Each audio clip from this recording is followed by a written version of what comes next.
Good evening. स्वागत है आपका हमारे यूट्यूब चैनल पे। आज के इस वीडियो में हम लोग बात करने जा रहे हैं न्यूट्रलाइजेशन कर्व। न्यूट्रलाइजेशन कर्व क्या होता है, इसके बाद हम लोग इसके पहले हम लोगों ने लेक्चर 8 हमारा कवर हुआ है, ठीक है।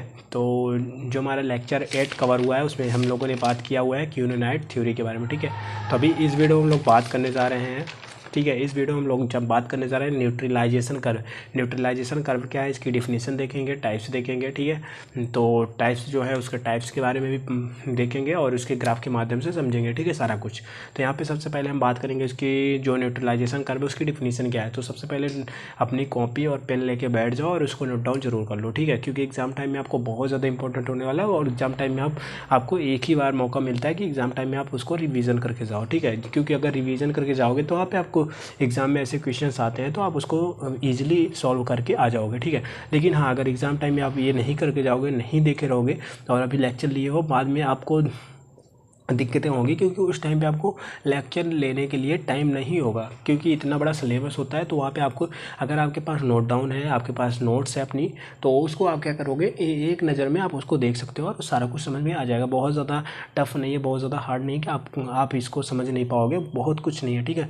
बस आपको क्या करना है, अगर आप इसको देखे हो ना, इसके टाइप्स देखो और इसकी डिफिनीशन थोड़ा सा देखो, तो आप वहाँ पे इजीली आपको समझ में आ जाएगा और ग्राफ के माध्यम से आप कुछ सारा कुछ वहाँ पे लिख के आ जाओगे। कोई बहुत बड़ी चीज़ें नहीं है, ठीक है। तो बहुत ज़्यादा हुआ नहीं है कि एक फार्म बहुत ज़्यादा हुआ है, वो ऐसा कुछ नहीं है, ठीक है। तो वो सब चीज़ें नहीं सोचना है आपको, बस नोट डाउन करो सारा कुछ और थोड़ा सा बस एक बार अगर आप सही तरीके से पढ़ लिए तो आपको सारा कुछ समझ में आ जाएगा, कोई बड़ी चीज़ नहीं है, ठीक है। तो आइए देखते हैं यहाँ पे न्यूट्रलाइजेशन कर्व होता क्या है। देखिए, सबसे पहले इसकी डिफिनीशन देखेंगे। During acid base titration, acid is a neutralization by base, ठीक है, समझ गए।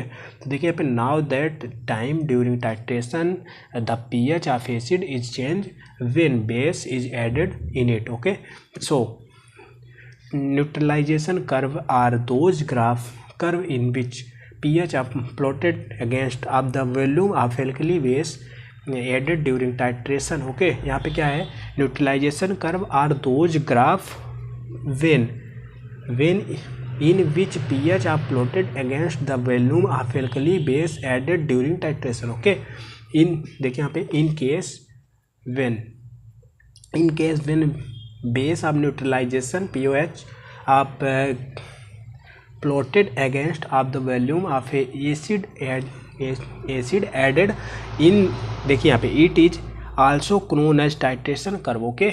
यहाँ पे देखिए इसका एग्जांपल, यहाँ पे जो हमारा ग्राफ के माध्यम से समझाया गया है, स्ट्रक्चर के माध्यम से, उसको देखो। देखिए यहाँ पे जो होता है बेस होता है हमारा, जो बेस होता है हमारा, वो होता है हमारा टाइट्रेशन जो होता है ना। टाइट्रेशन में हम ब्यूरेट में जो फील्ड करते हैं वहाँ पे बेस होता है हमारा और एसिड होता है हमारा नीचे वॉल्यूमेट्रिक में, ओके। तो यहाँ पे देखिए pH is the slightly increase, मतलब कि यहाँ पे जब हम चेक करेंगे तो pH जो होता है हमारा स्लाइटली इंक्रीज होता है, ओके। एसिड न्यूट्रलाइजेशन होता है, यहाँ पे न्यूट्रल होता है एसिड, ओके। देखिए ये जो हमारा 4 टाइप के होते हैं, वो 4 टाइप कौन कौन से हैं इसके बारे में बात करेंगे। देखिए सबसे पहले हमारा जो होता है strong acid and strong acid VS strong base, strong acid VS strong base, okay. जो हमारा पहला है strong acid VS strong base, okay. फिर सेकंड जो हमारा है strong acid VS weak base, okay. Second जो हमारा है strong acid VS weak base, okay. Third हमारा है weak acid VS strong base, okay. फिर हमारा फोर्थ जो है हमारा weak acid VS weak base, okay. Week acid VS weak base. फिर हमारा देखिए हम strong acid VS strong acid VS strong base के बारे में बात करेंगे यहाँ पे, ठीक है।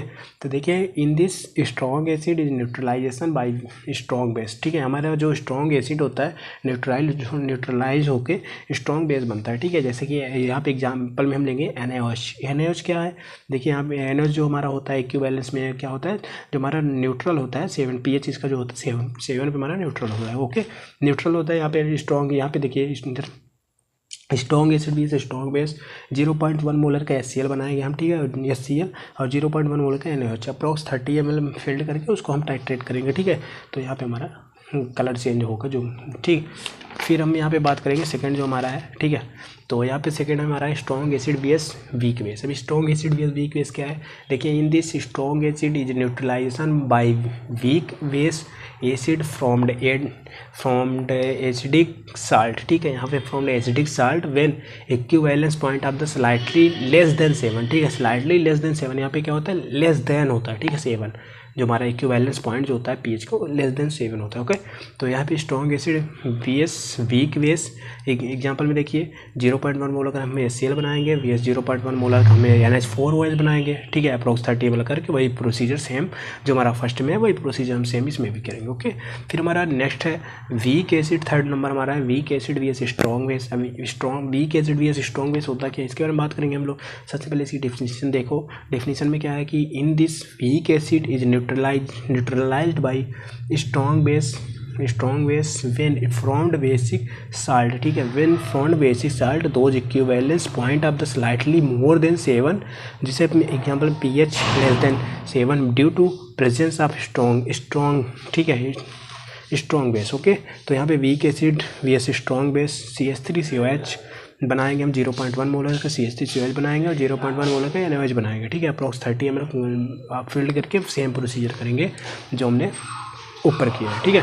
ओके, फिर हमारा आता है weak acid VS weak base. Weak acid VS weak base में क्या है, in this weak acid is neutralization by weak base which formed neutral salt when equivalence point about pH 7। ओके, तो इक्विवेलेंस पॉइंट जो हमारा pH का है 7 है, ठीक है। Weak acid VS weak base अब 0.1 मोलर का हम CH3COH बनाएंगे, ठीक है, और 0.1 मोलर का NH4OH बनाएंगे, अप्रॉक्स 30 ml करके सेम प्रोसीजर करेंगे, ठीक है। यहाँ पे वॉल्यूम ऑफ द टाइट्रेट करेंगे, टाइट्रेट करने के बाद सेम प्रोसीजर पे आएगा, ठीक है, 7 में हम चेक करेंगे, ठीक है। तो ये हमारा चारों टाइप्स जो इसके 4 टाइप्स हैं उसके बारे में हमने देख लिया है, ठीक है। जहाँ तक आशा करता हूँ कि आपको सारा कुछ समझ में आ गया होगा न्यूट्रलाइजेशन कर्व के बारे में, ठीक है। वीडियो पसंद आई होगा तो वीडियो को लाइक कर देना और चैनल को सब्सक्राइब कर देना, क्योंकि आने वाली हर एक वीडियो आपको बहुत ज़्यादा हेल्पफुल होगी, आपके एग्ज़ाम से रिलेटेड ही होगी। तो वीडियो पसंद आए वीडियो को लाइक कर देना और चैनल को सब्सक्राइब कर देना। मिलता है नेक्स्ट वीडियो में, थैंक यू।